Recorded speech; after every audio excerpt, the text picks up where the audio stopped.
I find inspiration from the people in this county. Just this morning I was at the Economic Development Corporation meeting. Bethany Dentler, Maria Kipstol, Connie King, Sandy Fromeyer, Jandy Groza, Kimberly Rice, these were all women that were in the audience. In addition, I had a meeting with Heather Taylor and Laura Parnell today. I mean, they're just amazing people all over that can really inspire you to go above and beyond. They're so amazing at what they do that it causes you to really look at it and say, okay, how can I do more? How can I be more? How can I contribute more?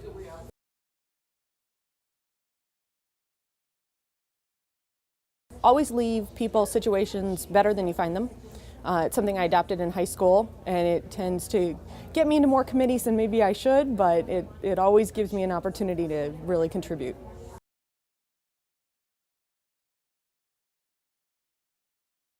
People. The other question, what would you take to a deserted island, would scare me. I've got to be interacting with people, because without that, I just curl up and not know what to do. But I'm much more creative. I get to solve problems, just talking all the time.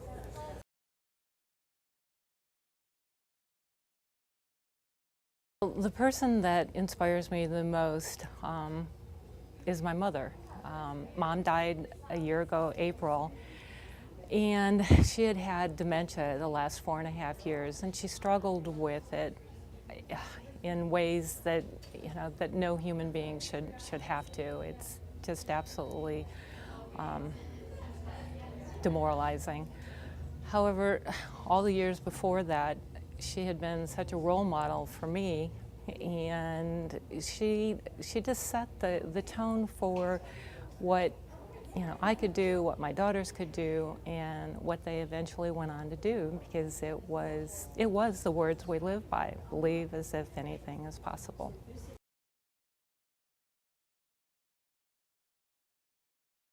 I think I've gone over that with my mom, because it was all part and parcel of who she was. It wasn't just the fact that she could start her own private detective agency at the age of 60. It was the fact that she believed as if anything that she set her mind to, that she could accomplish, and I live my life by those words.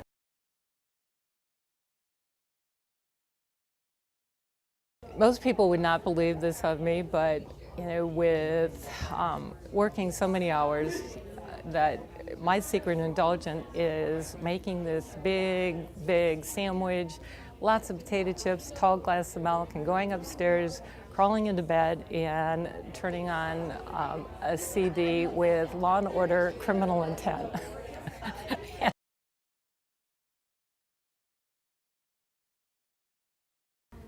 First of all, just take things slow, not to rush into things, and to really enjoy experiences.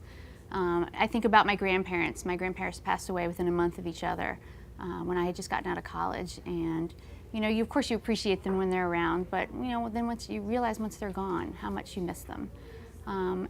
Second, it's taking care of your health. Not that I didn't, but I think now I realize, wow, along the way, it is eating healthy, it is exercising, it is making sure you're doing the good things for your body, eliminating stress and exercising. I went through breast cancer 5 years ago, and that's what got me to the point I am now with the nonprofit that I created because of that experience.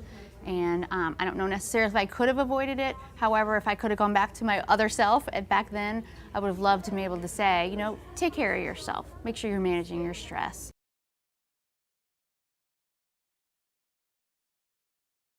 In 2005, we lost a full-term baby girl. And it was just an awful experience to have to go through. And I realized after going through and while going through that experience, you need something to fall back on. You need something to make some sense and provide some comfort in your life. And my faith in God provided that for me. And along with that, I think it was my husband and my family. They were there to help support me.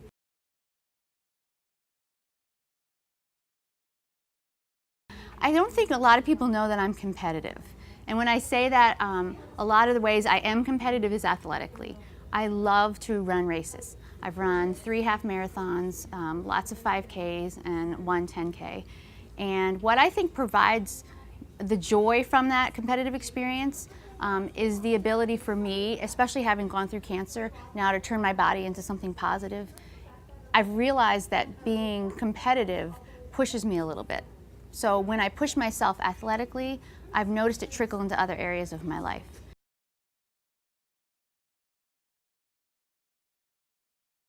I was going to college, so I decided I would be a teacher.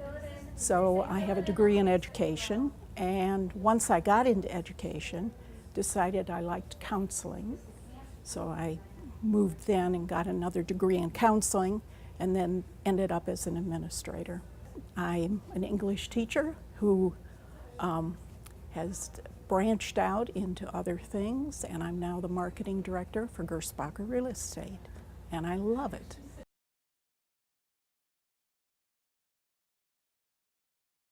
Well, I just finished reading Lean In by Sheryl Sandberg. She's the Chief Operating Officer for Facebook, and I think every young woman who's going out into any career needs to read this book. It's a well-written book, really good down-to-earth advice for young women who want leadership positions and what they should do, how to stay on the path to achieve their goals.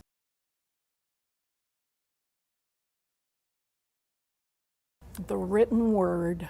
I am a reader.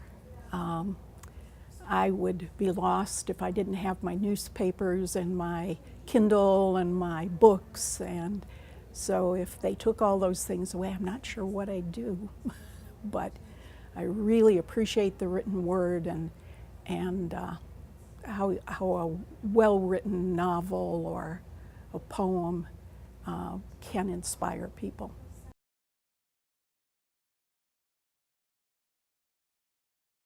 I chose the career I'm in. I've always had a passion for art, and I love to be creative. And from a young age, I knew I wanted to find a career that would be helping people. And so the beauty industry helped me combine my passion for art and taking care of people. Helping people have confidence from looking their best is probably the best part of my job. I get to do what I love every day with people I love, for people I love, so it's a great career.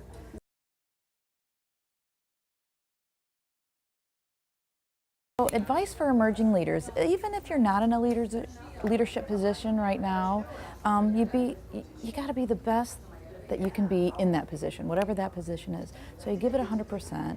You get to be known as that person who gets it done.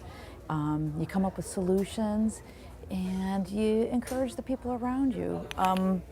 If you help other people get what they want, that's going to help you get what you want.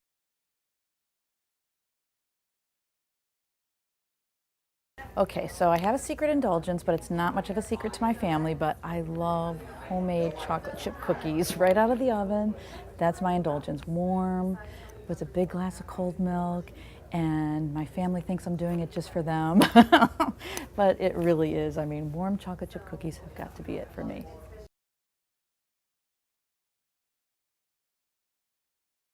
What had happened was I luckily was offered an internship at the Medina County Health Department as a health educator.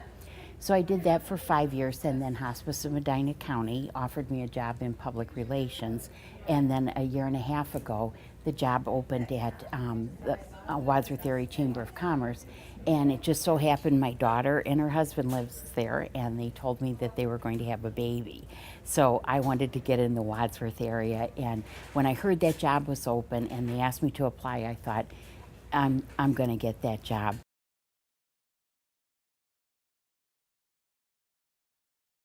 There's really two sets of kind of similar, kind of different things, and one is a scripture. It's from Acts 3, verses 5 through 6, and it's trust in the Lord with all your heart and rely not on your own understanding, and in all ways acknowledge him, and he will make your path straight. And then the other thing that I live by is commitment. I just feel that without commitment, you just have so little in your relationships. Relationships are ever so important to me.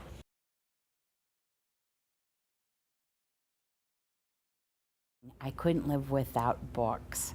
I love to read over watching television. I love to be able to use my imagination to think what people look like, and I like to think about them. And sometimes am really sad when a book ends. You know what I mean? I feel like I became friends with the people in there, and it's like I gotta say goodbye.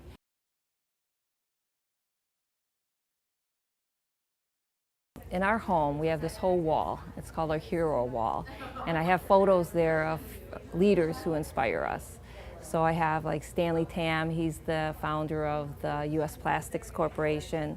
Kathleen Price, she's the founder and really the fire behind the Mission of Love. And then more well-known leaders like Mahatma Gandhi, Abe Lincoln, Martin Luther King.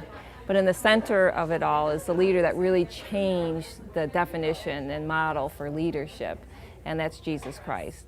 And the model that Jesus gave was that of service and sacrifice.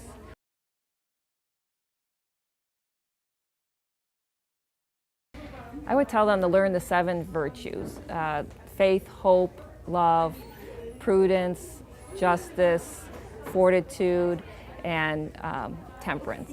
And by becoming those virtues, you really get in alignment with God and with the community, with your family, your employees, your clients.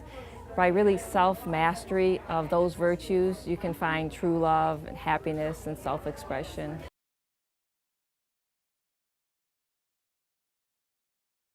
Oh, definitely my hot tub. So my husband and I will sneak out there late at night or really early in the morning when the world is just waking up and the birds are starting to chirp, and we just sit and relax and spend time with each other. It's totally self-indulgent and we love it.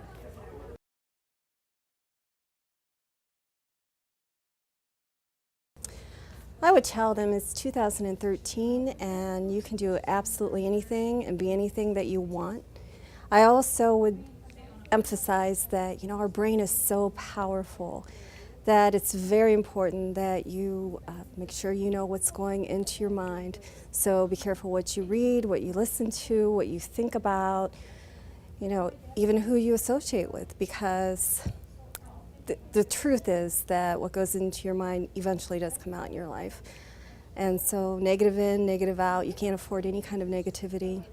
I also would tell them that, the 3-legged stool story that I was told one day, and that's life is like a 3-legged stool. You have the 3 legs have to be very strong in order to hold the weight of everything that comes down. And in life, those 3 legs are your spirituality and your physical health and your mental health.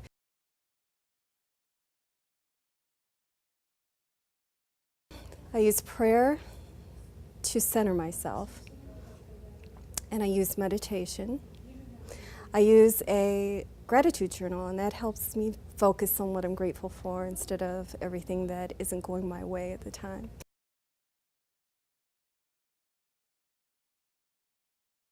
I could not live without my faith. Absolutely, hands down faith. I have to, and I do, rely on it daily.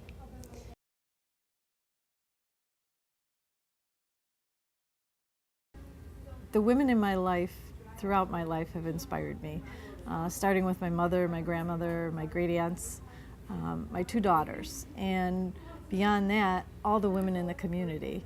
The people that volunteer, the people that raise money, the people that direct nonprofits.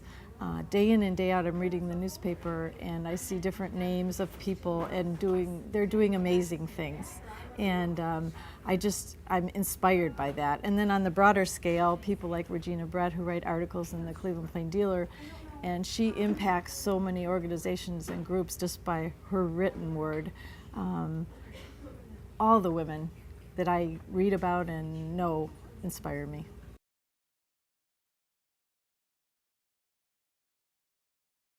I would tell myself, don't listen to other people and do what you want to do. Don't do what you think society wants you to do. Be your own person. Find some things that you love and learn about them, excel in them, and then find some more and learn about them and excel in them.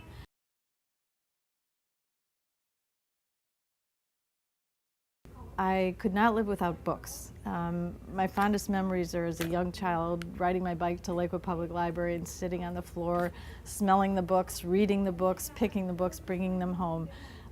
They offer me a transport to another world, knowledge that I never thought I could imagine to have. It opens you up to new experiences, opens your mind. I couldn't live without reading.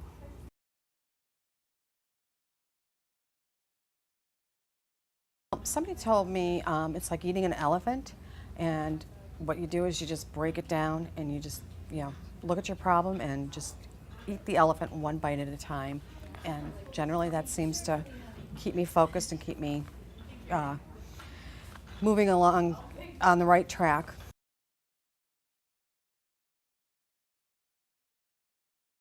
Just remember that you don't do it alone, and that you need to have a good support group around you, and that it's okay to ask for help.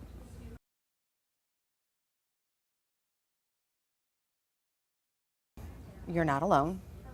You need a support group, and if you don't know the answer, don't pretend that you do. Let the person know, I don't know the answer, but I will get it for you. And that gives you a much more credibility than trying to fake your way through it.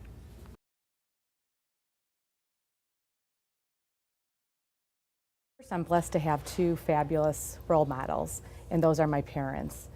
And but life wasn't always easy growing up. They only had a 6th and an 8th grade education, and so things were. We lived in a modest home. There were 4 children, and when I was 12, my father passed away. He was only 52, so my mother was widowed at 45. And so we learned then how to work hard, because she just pulled things together and made things happen for our family.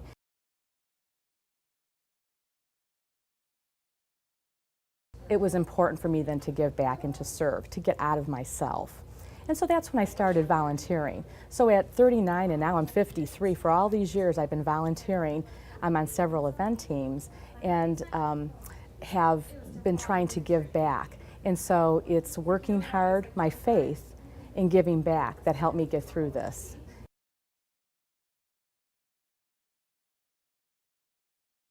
First of all, you cannot do it alone. I think as you start off your career as a woman, you sometimes think it's a weakness to ask for help or to work on a team to accomplish a goal. But that is just not true. Really, we're so much stronger when we work together. Being on several event teams and being a board member, I see us accomplish so many fabulous things because we come together as women or a team to accomplish those goals. But what they don't know about us is we're so very simple. Things like a cup of coffee makes me very happy, having ice cream with my family. I like to do very simple things, and that refreshes me, and that just allows me to relax. In fact, one of my secret indulgences is to watch old sitcoms. So my husband and I, when we're out of the public and not doing so many things, we're watching things like Hazel and Leave It to Beaver and Mary Tyler Moore, and that, we love it.